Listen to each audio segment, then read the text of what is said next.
तो हेलो दोस्तों, अभी पैलेस्तीनिया और इजराइल के बीच में एक विवाद छिड़ा हुआ है, जहां पर जो पैलेस्तीना का गाज़ा पट्टी वाला इलाका है वहां से हज़ारों की तादाद में जो मिसाइल है वो इजराइल के ऊपर छोड़ी गई। लेकिन ज़्यादातर जो मिसाइल्स है 90% ऑफ द मिसाइल्स है वो हवा में ही फूट गई, यानी वो हवा में ही ख़त्म हो गई। ये सब हुआ आयरन डोम की वजह से। तो आइए दोस्तों हम समझते हैं आयरन डोम को।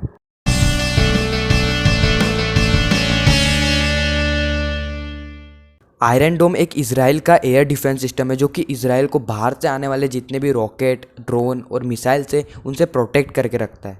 और जो गाज़ा पट्टी वाला इलाका है जहाँ से हज़ारों की तादाद में मिसाइल तानी गई थी इजराइल के ऊपर, वहाँ पर जो एयर डिफेंस सिस्टम है उसने 90% ऑफ द मिसाइल्स ख़त्म कर दी थी, जिसके कारण इजराइल को इतना ज़्यादा नुकसान नहीं हुआ। लेकिन जब इजराइल ने पलटवार किया और इस हमले का जवाब दिया तो गाज़ा को बहुत ज़्यादा नुकसान हुआ और गाज़ा के बहुत ज़्यादा लोग मारे गए, जिसमें कुछ सिविलियंस लोग मारे गए और उनमें बच्चे भी शामिल थे।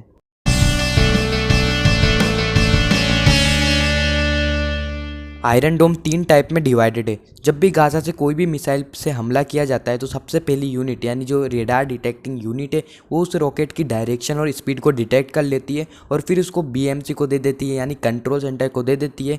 उसके बाद जो कंट्रोल सेंटर है वो उसकी लोकेशन पॉइंट करता है कि आखिर जो मिसाइल्स हो या रॉकेट है वो आखिर गिरने कहाँ वाले हैं, और उनकी लोकेशन पॉइंट अगर ऐसी जगह होती है जहाँ पे ज़्यादा पब्लिक है, जहाँ पे बड़े बड़े इंफ्रास्ट्रक्चर है, तो फिर जो ये सेकंड वाली कंट्रोल यूनिट है ये उस मिसाइल को टारगेट करती है। लेकिन अगर जो मिसाइल्स है वो खाली इलाके में गिर रहे हैं जहाँ पे गिरने से इजराइल को किसी भी तरीके से नुकसान नहीं होगा, तो फिर उनको जो ये यूनिट है ये टारगेट नहीं करती है। और जो तीसरी यूनिट है वो मिसाइल इंटरसेप्टर को लॉन्च कर देती है, जो कि जो टारगेटेड रॉकेट और मिसाइल्स रहते हैं उनके एकदम क्लोजली जाके फूट जाते हैं, जिसके कारण जो ज़्यादातर मिसाइल्स रहते हैं वो हवा में ही ख़त्म हो जाते हैं।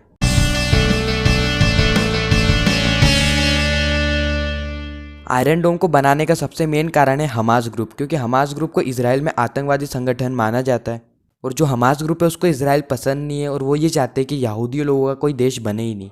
और 2001 में हमास ने पहली बार एक रॉकेट इजराइल पे ताना था। उसके बाद तो हज़ारों की तादाद में जो रॉकेट है वो इजराइल पे बरसाए गए, जिससे कि इजराइल बहुत परेशान हो गया था। इजराइल को बहुत ज़्यादा नुकसान हो रहा था और बहुत ज़्यादा सिविलियंस भी मारे जा रहे थे। उसके बाद इजराइल ने अपना खुद का एयर डिफेंस सिस्टम बनाया यानी आयरन डोम को, और आयरन डोम को बनाने के लिए यूएस ने भी $1.6 बिलियन की डोनेशन दी थी।